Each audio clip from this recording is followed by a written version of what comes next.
I am so excited because I finally finished my Notion setup for 2026. She is adorable, she is highly personalized, and she follows the tiers system that's going to ensure that I have an organized, calm, and sustainably productive 2026. This year, I have totally revamped my Notion setup. I've kept some things from last year, I have some new things, and I definitely have a new aesthetic. Let me show you around. Let's start with addressing the blue elephant in the room. This is an adorable dashboard that I have customized using Canva.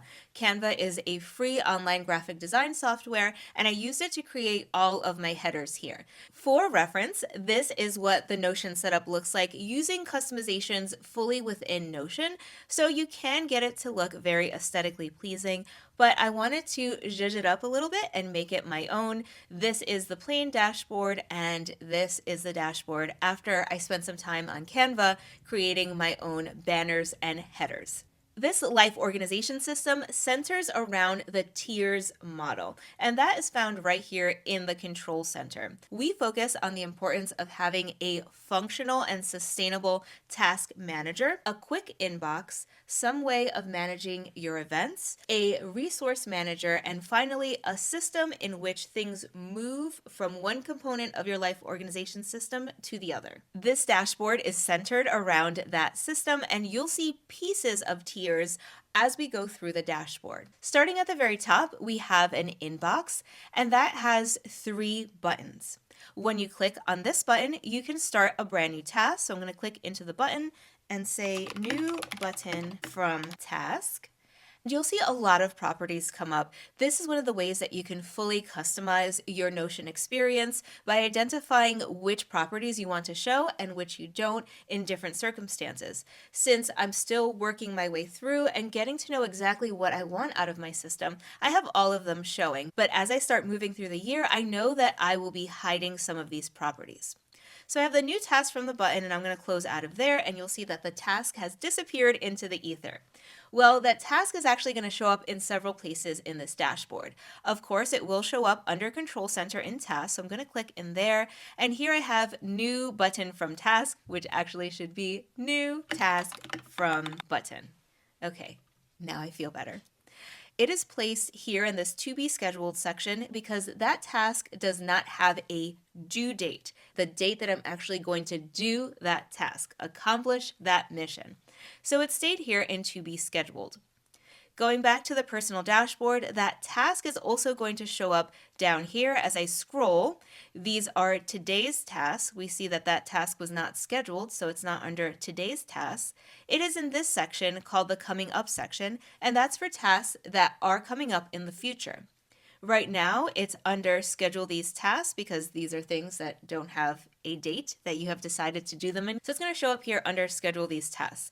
If I wanted to schedule it for today, which is Saturday the 29th, I could just grab it and drop it into there.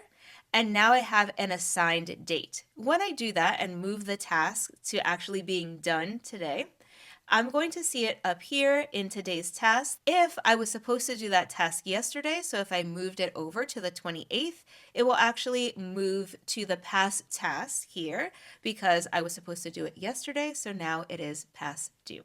I'm going to leave it under the 29th. I'm going to come back up here to do a new note. Let's do a new note from button, and I'm going to give this some additional information.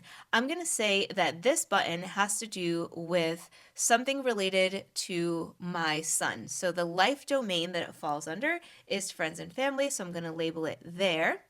And I'm going to leave that alone. That note has disappeared, and I can find it here under my resources section where I have my recent notes. You'll see here, note from button. This calendar is based on when you click the button, so when the note was generated, and this has your recent notes that you have generated this week. There's also a section right here for all of your notes, starting with the most recent one first. So time created actually should be descending here. So at the very top, it's note from button. Now you'll see that I have a lot of notes, and that's because I've migrated all of my old tasks from my old Notion system into this system. All of my open notes are still here. So that's why I have all of that. Going back here, You'll also see that I chose a life domain for this note. Let's scroll down here past today, past coming up, and we have these 3 sections that are hidden. Life domains is a way for you to capture your roles and responsibilities in this current season of life. Anything that requires your time, energy, attention, or money could be a potential life domain. We do an entire life assessment to determine your life domains, and we'll talk about that more in the systems portion of tiers. But these are my current life domains. So currently, I have a domain of friends and family. I have a husband, a kid, and some friends. Physical spaces, I have a house, a car, and objects that I need to take care of. They put a demand on my resources, my time, energy, attention, or money. I have a finances domain because it's part of adulting. I have a health and well-being. That's things related to my diet, my exercise. I have a personal growth section that's related to my hobbies, things like reading, learning Japanese. I have a travel section because that is a major part of my life. It could fall under fun and recreation, but because planning travel is kind of like a hobby for me, it has become its own life domain because it takes up time, energy, attention, and money resources. And finally, fun and recreation, the life domain that I tend to ignore the most, which is why I put it here. I also have 2 other life domains. That is my regular 9 to 5 job and this YouTube channel. But because those are very large, complex systems, they have their own section within my Notion dashboard. So outside of this personal dashboard, I also have a YouTube dashboard and a 9 to 5 work dashboard. So even though I have 2 additional life domains, those are not pictured here because those have their own kind of complex systems. But everything else pretty much fits into this life domain.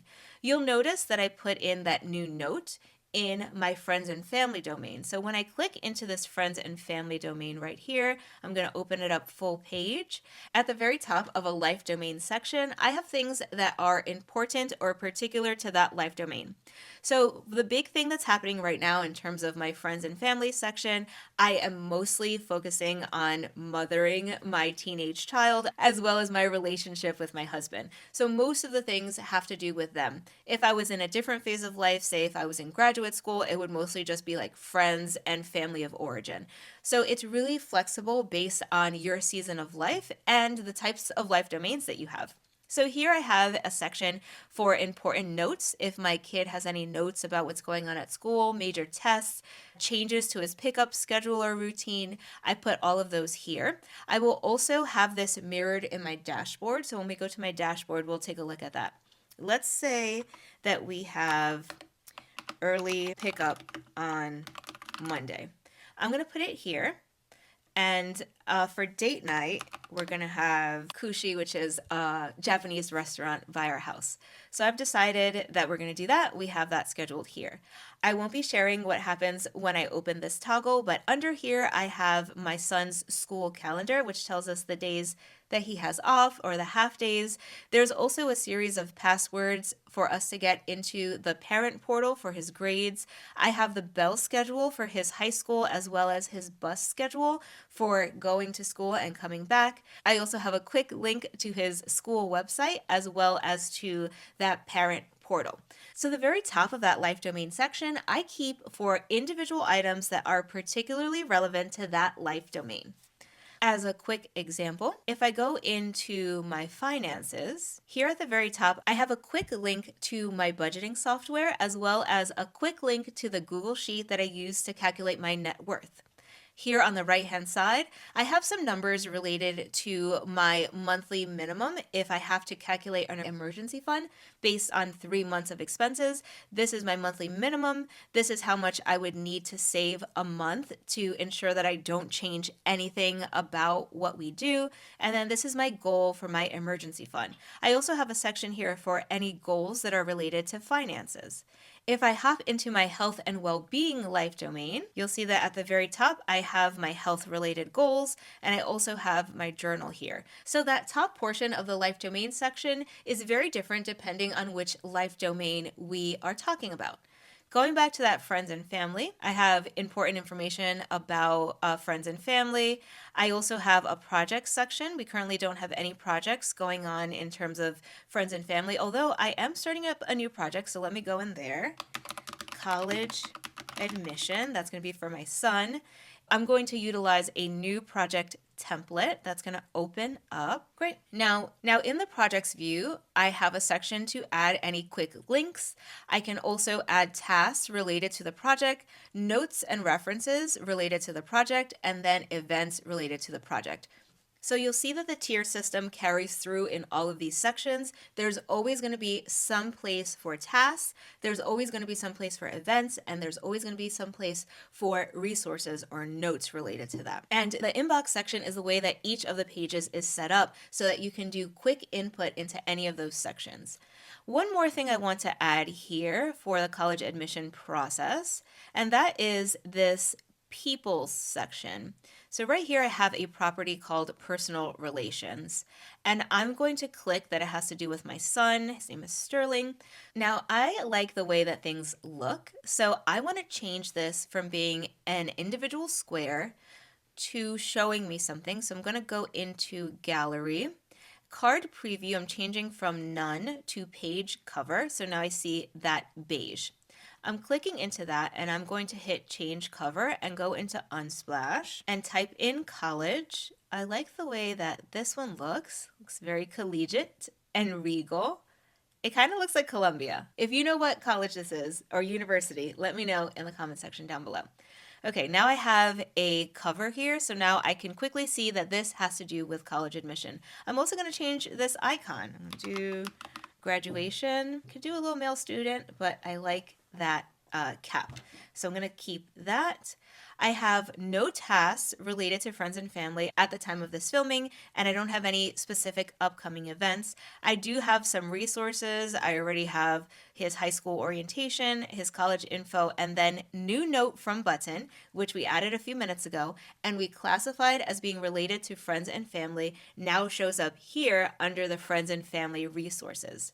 There's also a section here for tasks that I've completed and resources that I have archived. Now, this resources section could get unwieldy.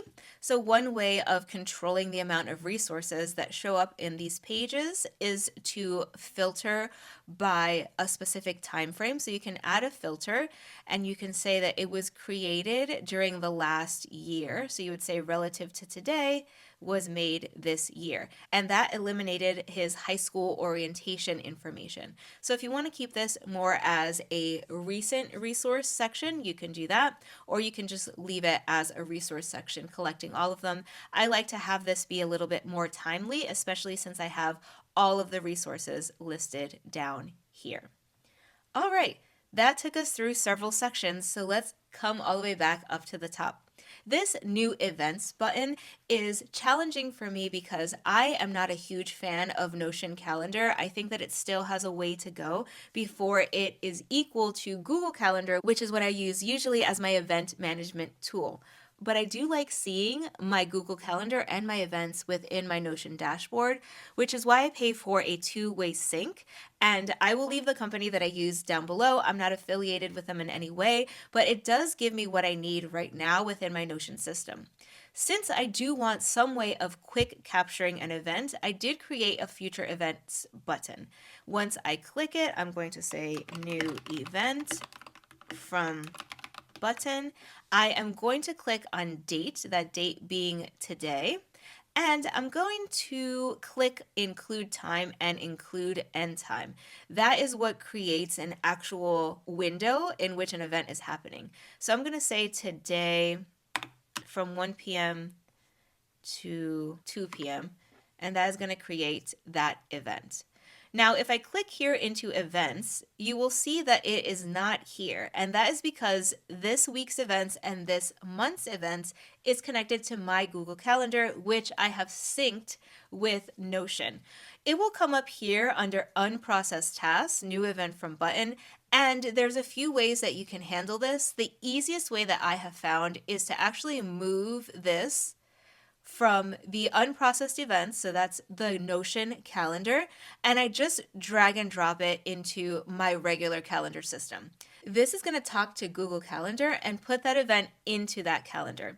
In order to do this, I'm going to click in here. You'll see that the times have been eliminated. So I'm going to click in here, do that again. You don't necessarily have to do that the first time around. I just like to put in all the information when I'm doing something through a button in case I need it later, in case I can't process it right now. So I'm going to add this here. It's going to be 1 p.m. to 2 p.m. And I'm going to click on calendar name, YouTube, and that is going to ensure that this event gets into my Google Calendar. That does take a lot of clicks, which is why I prefer to actually use the inbox link if I'm going to be putting in a future event. So let's take a look at what the inbox looks like. The inbox has those same 3 buttons if you prefer to use a button. It also has a list of tasks, and these tasks are considered unprocessed tasks. So it's a quick way of just putting in a task. You don't need to necessarily label it based on the life domain. You don't need to give it a specific time and date that you're going to do the task. You don't need to attach it to a particular project. It's just holding all of your tasks. It's kind of like a brain dump.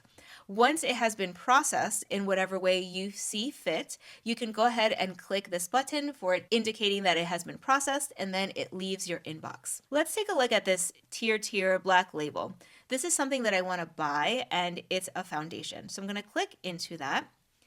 And the type of task it is a shopping task. The store that I want to get it from is probably online. So I'm going to say Amazon, create.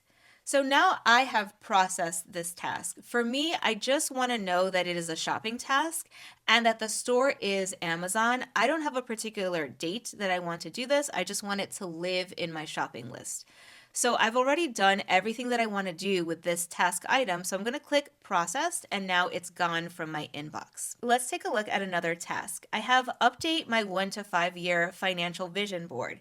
If you're interested in checking out a video on that, leave a comment in the comment section down below. That's a video I'm considering doing for 2026 if there's enough interest. So let's click on that. It's going to open up here on the side.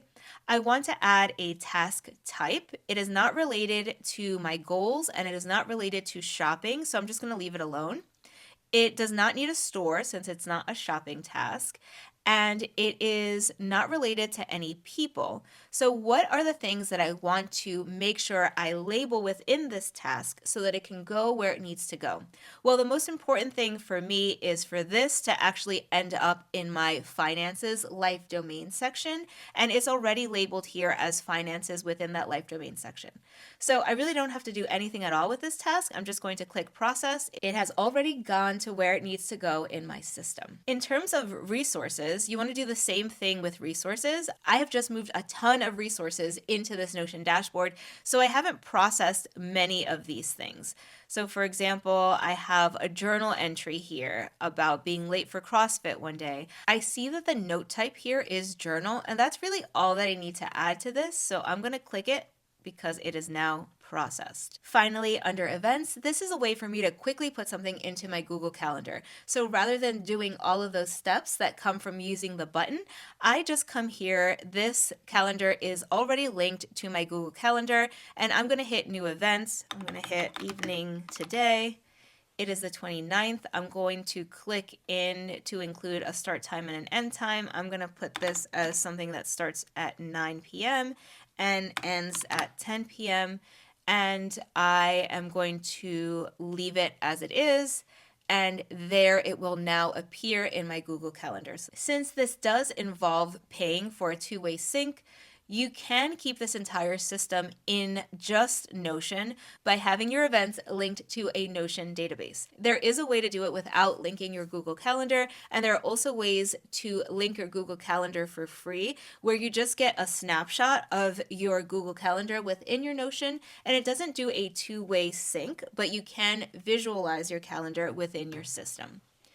So that takes care of the inbox. Let's continue on here toward this routines section. So in the routines section, I've identified 5 things that I want to do for my morning routine. This is set up so that I can do a quick click, and the very top will tell me what percentage of my morning routine I've completed. I also have arranged this in the order that I do it. So I get up, I work out. I hope that I finish my water before I'm done with my workout. I want to do a daily weigh-in, take a daily progress photo, and then I want to sit down and plan my day. If I do all of these things, this will calculate it to 100%. And in the evening, I want to tidy up for 10 minutes, do my Japanese lessons for 20 minutes, read for 20 minutes, and I'm trying to get better at flossing. So I've added that to my evening routine. Usually I have these set up to filter where the date is today. Date is today. So when I wake up in the morning, it looks like this, and I just click add new page. I like to label the page with an 8-digit code for the day, starting with the year, so 2025, and today it is November 29th. So once I click new page, that shows up, or you can just leave it blank. I hit new page and it just says new page right there. Either way, the functionality remains the same and I can click all of those. Now I know that I've finished 100% of my morning routine and 100% of my evening routine. If you remember, I added in early pickup on Monday for my son in the friends and family life domain, and that is a sync block that is presented here front and center as my important dashboard. So I know that I have to pick up my son early on Monday, and I know that when date night rolls around, we don't have to debate about where we're going. We've already talked about going to Kushi, and that is where we are going to go. You'll also notice down here under shopping list that I labeled that tier sand foundation that I wanted. I was going to get that from Amazon. So this shopping list here is actually a view of the task list. The tasks here have been labeled as shopping tasks, and I've also gone through and identified what specific stores I would have to go to accomplish that specific task. This is important for me because my husband does the grocery shopping, so if I can stratify or divide things that he has to get at the grocery store, it's easy for me to take a quick snapshot and send that to him via text. Now, this might be shocking, but my husband is not a Notion user, so no matter how much I try to get him to get onto a shared page where we can share what we'd like in the grocery store in real time, he is simple and old school and he just wants a snapshot of everything that I need from the grocery store, so I collect that over time. So here I have additional editing software. I'm going to get that online. That's just generic online somewhere. Japanese perfume will also be generic online because I have not identified a place where I can ship perfume from Japan. I think it's a thing even before the current tariffs that are happening in 2025. And I want to get new lipstick. This is a red lipstick that I usually wear on my videos, but today I'm wearing Fiery by Stila, and it's a little different. So I need to get that at Ulta, so I'm going to create that. So you'll see here that this shopping list has now divided everything into the actual stores, and I can open that up so I can see what I need from there or close it. This helps when I'm sitting at Amazon. I have identified a specific 20 minutes that I'm going to go on Amazon and purchase what we need from there. I can just open it up and go down the list. Once I have purchased it, I can click this done button and that will disappear. And you can see how this might be really helpful if we have a groceries list. So if this was groceries, I can just take a quick snapshot of that square and then just text that over to my husband. So we've gone through important shopping lists and routines as well as our inbox. Let's go straight down the control center. So for tasks here, when you open it up, you have any tasks that are due today, any tasks that are past due, and any tasks that are to be scheduled. If you come toward the bottom, this is a full list of all of your open tasks, and this is a full list of all of your completed tasks. I also added an image for no reason at all other than to make it a little cuter. Moving over to inbox, we've already reviewed that. We have the buttons, the task section, the resources, and the events. Under events, I have a full calendar that is linked to my Google Calendar, and I also have unprocessed events. This is a database that is solely within Notion, and I use this as a placeholder before I move things into my Google Calendar. In my resources section, I have all of the recent notes as well as all notes. You can also use additional labels if you want to split it up, just like I split up my shopping list into individual stores. You can split up this notes section depending on the note type, the life domain, any property that makes sense to you. And I'm actually still playing with this. I'm pretty sure that I'm going to be dividing it probably by life domains, but I'm not quite sure yet. So right now I'm keeping all of my notes older than a week all together. Now we come to the S portion of the tiers system, and that is the way in which all of the other components talk to each other to help you keep an organized, calm, and sustainably productive life. Coming into the systems page, we have two sections. One of them is the review, reflect, reset section, and the other one is the goal setting section. This section ensures that you're constantly staying on focus and that you're evaluating how things are working and you're making sure that you're being consistent with how you're organizing your space. There's several reset levels. At the highest level is a once a year annual reset. In order to do that, I just click into new page. I'm going to open it up here on the side, and I have templates for my yearly review.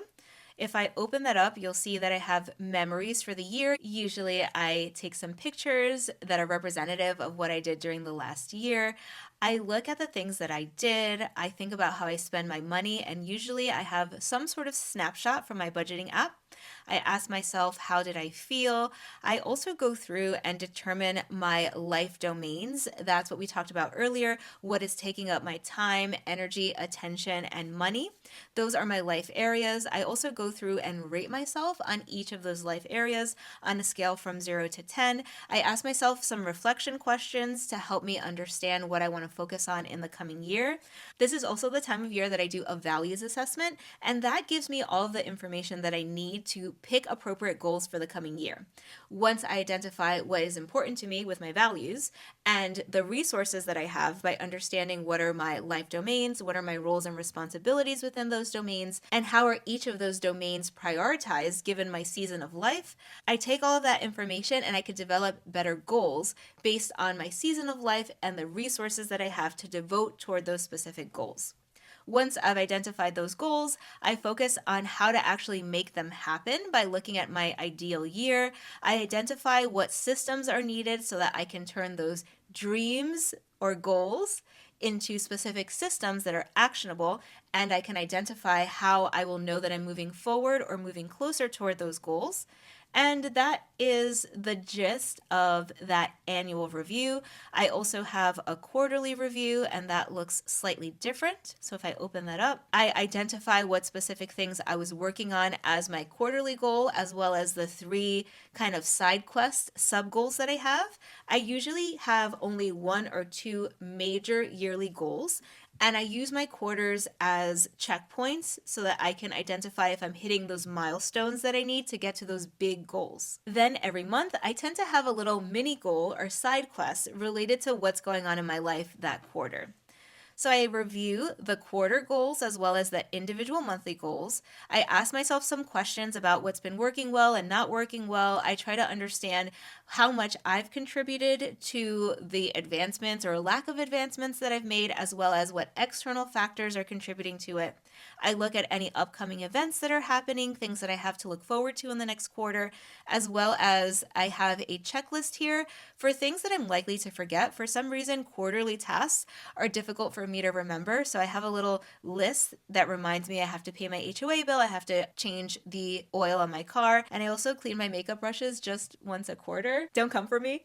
Or come for me if you like, but I guess it's just consistent with my value system. Like, I have a tidy house, but my makeup brushes, not as tidy. I also take this opportunity during the quarterly review to take a look at my systems. I want to see if my values are still in line with the goals. Am I still putting my time, energy, attention, resources to things that matter to me? I do a financial review to see if I'm on track for my financial goals. I look at my workout plan, which usually, if I'm going to switch workouts, I've been doing it once a quarter more recently. And I also do my content planning based on the quarter. I also redo my ideal week every quarter. So I do it the first time at the beginning of the year, but I do it every quarter because, especially as a parent, my days look very different depending on the season of the year. So in the fall, for example, we have one type of sport. In the spring, we have a different type of sport. In the summer, it's like the wild, wild west out here in terms of scheduling. So I like to do an ideal week every quarter because how I'm going to get after those goals, which is the point of the ideal week, you set up your entire week and you plug in when you're going to do the actual things that you need to do to move your goals forward and to keep your life calm, organized, and sustainably productive. I like to do it every quarter so that I know that I'm continuing to move and I'm having realistic expectations of how I'm going to spend my resource. In order to do the ideal week, I ask myself some questions. I also do a little systems check, like, is my Notion okay? Is my digital planner okay? Is my paper planner still working for me? And I also do a special reset per quarter. So in the winter, I do this full life assessment yearly plan that we just talked about. In the spring, I do a closet and makeup declutter. In the summer, I do another kind of 6 month life assessment and I work toward decluttering my photos. I do that in the summer because usually we have a big family vacation and I do it on a plane. So I'm focusing on that while I'm going on vacation. And now I'm thinking I even feel like I need to be doing things on vacation. So maybe I will re examine that moving forward. And in the fourth quarter, I do another closet declutter and makeup declutter. So that is what it looks like for a quarterly review. If I look at a monthly review, I have a template for that. Let's go in there and check that out. For a monthly review, I do photos that tell me what I did this month. I identify a favorite memory that gives me some gratitude.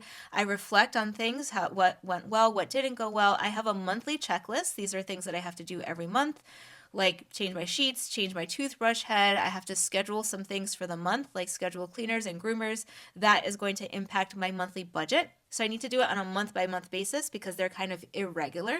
I do those things like every 2 weeks instead of once a month. So I need to examine it on a monthly level so that I can appropriately plan for that. With my tasks, I look at all of the tasks that I've completed this month. Again, it gives me a point of gratitude and a point of reflection. This leverages the savoring effect, which is a known phenomenon in the psychological literature where we kind of bask in our accomplishments and it increases your feeling of well-being and life satisfaction. So I like to look at the things that I've done, not just the things that I have left to do.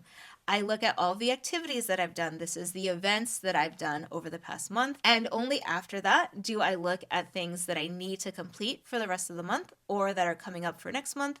I reevaluate my life areas and I tend to also move them around to see, like, in this next month, my finances are going to be more important than my physical environment.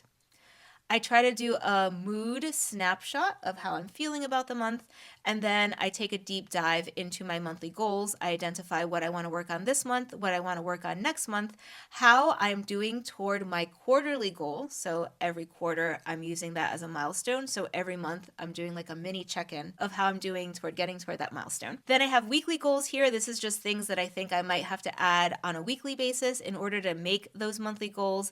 And finally, I just have a little section here on what I have to look forward to.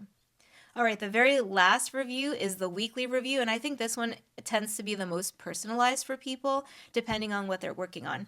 So when I open this up, what I am focusing on in a weekly review is, did I review everything on my calendar? Did I add any new scheduled tasks? Did I go through my bullet journal, my planner? Is everything kind of where it needs to be? Did I do a quick clean? I can clear out my text because, like any good millennial, I don't read my text, nor do I answer my phone.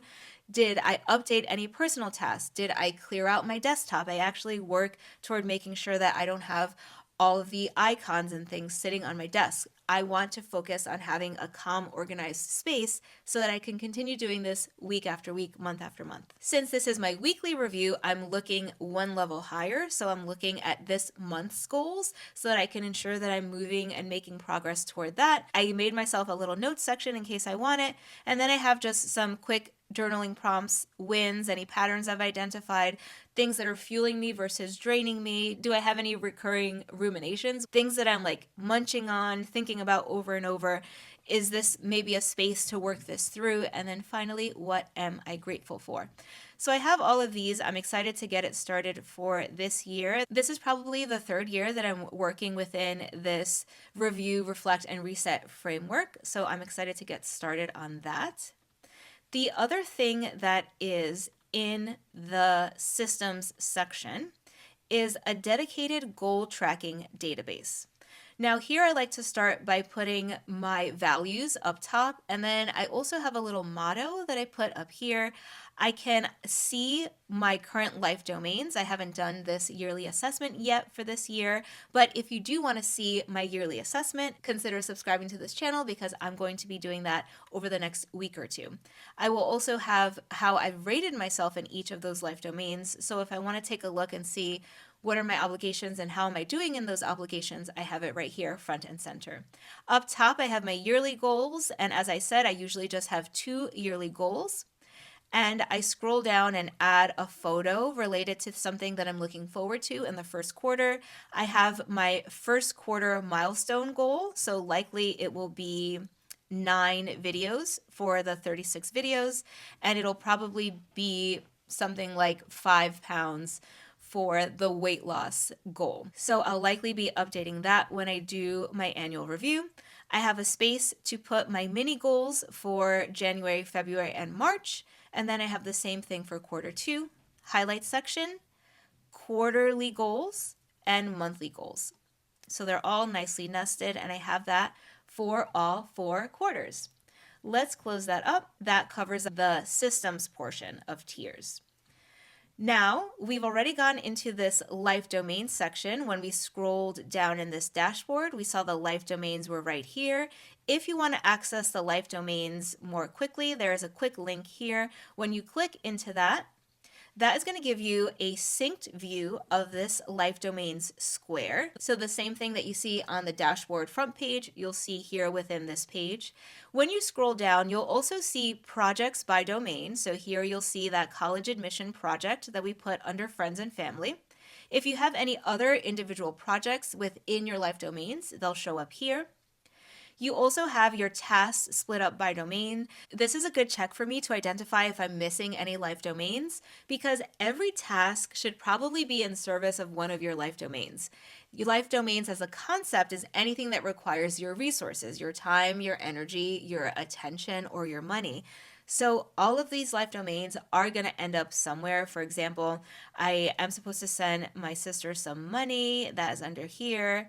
And get a copy of my car registration that has to do with my physical spaces. So I'm going to go in here and find that life domain, and it has to do with physical spaces, that has to do with my car.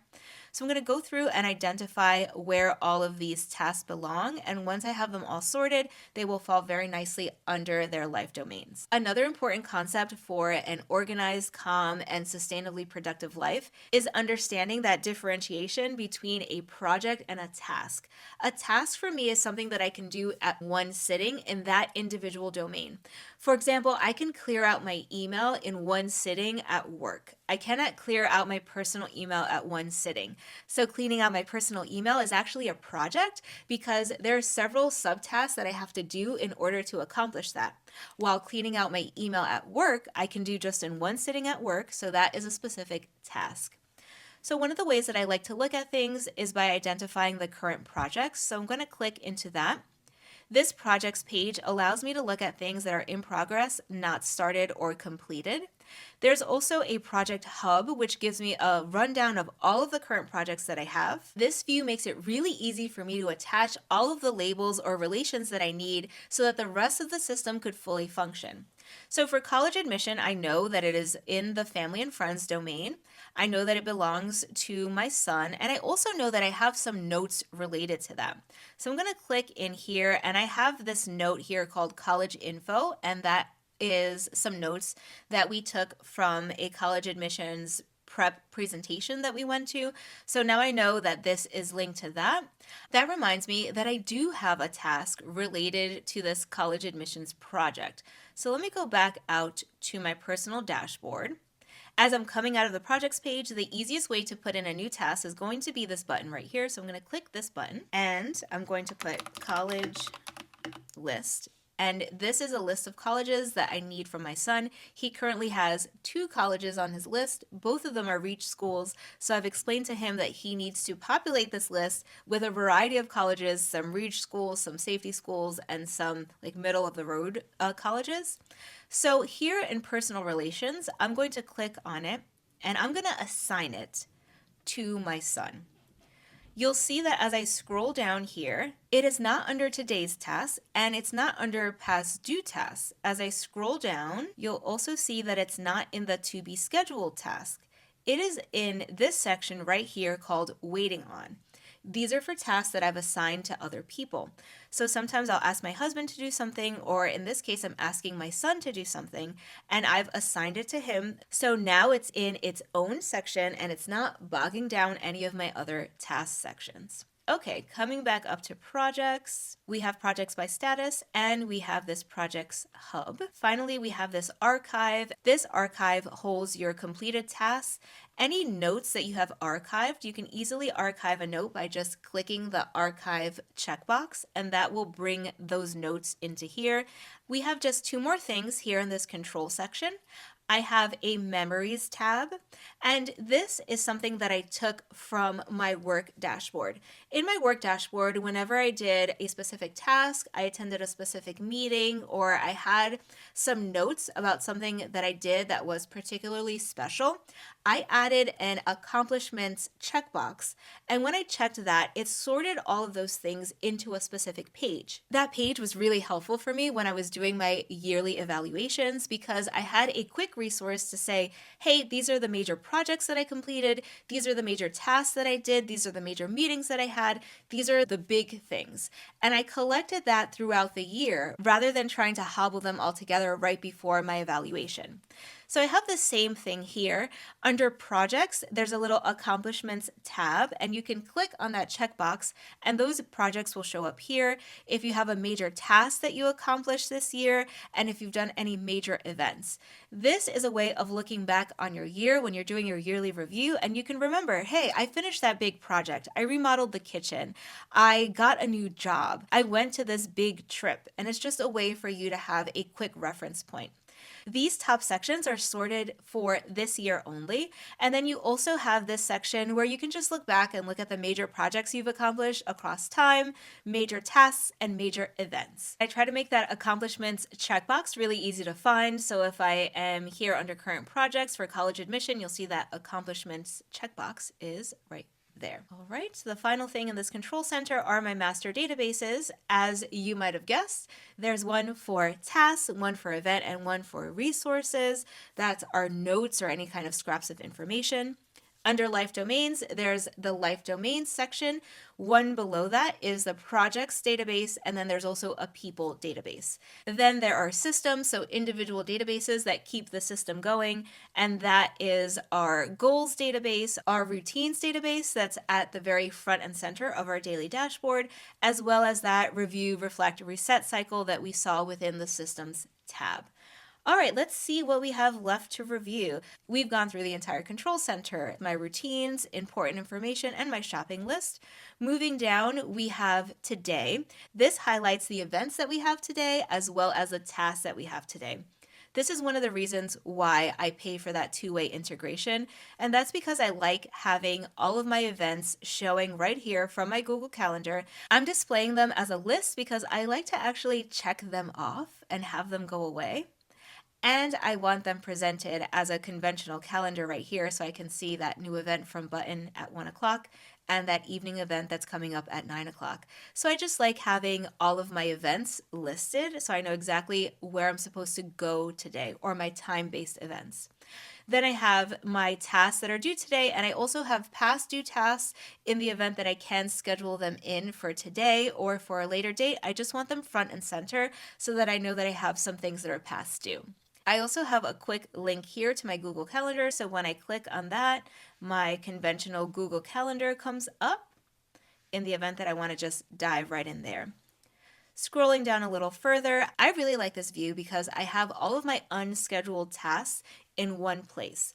One of the reasons why we find it difficult to get through our to-do list is because we have this massive list and no idea when we're actually going to plug it into the calendar and get it done. One of the things I love about Google Calendar is that you can actually move your tasks into a specific time block within your calendar. And it's one of the features that I really hope comes to Notion one day, a more effective calendar, and also the ability to schedule in some of those tasks in the specific block. For now, I use this as a way of scheduling in my tasks so I know the date that I'm going to be doing the task. And then in my daily planning, I actually plug in the time blocks that I'm reserving for accomplishing that task. For example, if I was going to try Griply, and I was going to do it today, I just move it into this calendar. So now it comes up as something I need to do today. And during my daily planning, I'll look at this box right here where I know the tasks that I've committed to doing today, and I will find a place in my calendar right next to it to be able to schedule that in. So that's the workaround that I have right now. As I said, I like having this set up because I can just drag and drop it into my task manager, and from there I can drag and drop from today's tasks into the individual day, or actually schedule it into my calendar. So that's a workaround that I have for that.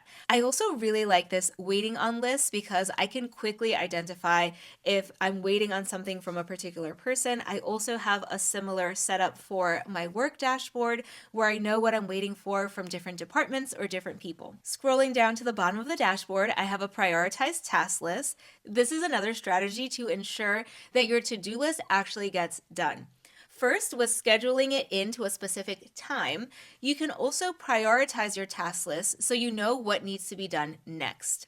So, new task from Button, I'm going to say it's a high urgency, high importance task. For me, high urgency means I need to do it this week, and high importance means that it's consistent with either my value system or the specific roles and responsibilities that I'm prioritizing in this season of life. If something is important, but I want to schedule in a time to provide some dedicated focus to it, or I don't need to do it this week, I move it into the scheduled column, which means that I want to take some time and actually put it into my calendar. Next is low importance, high urgency. Those are things that might not be important to me, but are really time sensitive. Like if I have a leak in my window, the windows might not be of the utmost importance to me or consistent with my values, but I do care about maintaining my house, and that's a really urgent situation. So that might be a low importance, high urgency task. And finally, there are things that are low importance and low urgency, and that might be things that I just avoid or don't do at all. For example, I'm supposed to email United Airlines because I had a recent shift or disruption in my travel. Am I going to email to get like that $50 credit? Like I may or I may not. So this is a way for me to prioritize all my tasks, which is why I like having this whole section. When a task does not have a priority level, I can just easily move it into one of these sections. I also don't always want this kind of busy layout in my dashboard. So I like the ability to be able to close that, and then I can just focus on these main sections of the dashboard. And sometimes I do want it open, especially when I'm planning for the week or if I'm doing a monthly review. So I like to have it front and center, but also toggled so that I can put it away. This life domain section you've already seen, and we've played around in here. Each of these are slightly different, but they all include the events, tasks, and notes related to that individual life domain. And finally, here we have our goals section. This is slightly different than the full goals page that we have under our systems section. This gives you a brief at a glance. So I have my 2 big rocks for this year. Then I could look at what I'm working on this quarter. I can look at my goals for this month. And if I have any individual tasks that are specific to meeting my monthly, quarterly, or yearly goals, I can add them right here. For example, if I have a goal of 36 videos, and something that I have to do is interview editors, I can open that here in the side peek and find the personal goals tracker. I'm going to connect that to 36 videos and close that up. And if I'm looking at my goals, I can go into this 36 videos and you'll see here that I have a specific task related to that goal, and that is interview editors. I am really excited to dive into this system in the coming weeks. And if you're interested in getting your own Tiers personal dashboard that you could fully customize to your heart's content, there's a link in the description box down below. And if you purchase that, there's also additional setup videos from me teaching you how to use Canva to fully personalize your dashboard so that it can go from this to this if you so wish. If you're interested in learning more about the Tiers system overall, check out this video playlist right here, or check out this playlist here where I go through life domains, life assessments, and pretty much everything that you need for a calm, organized, and sustainably productive 2026.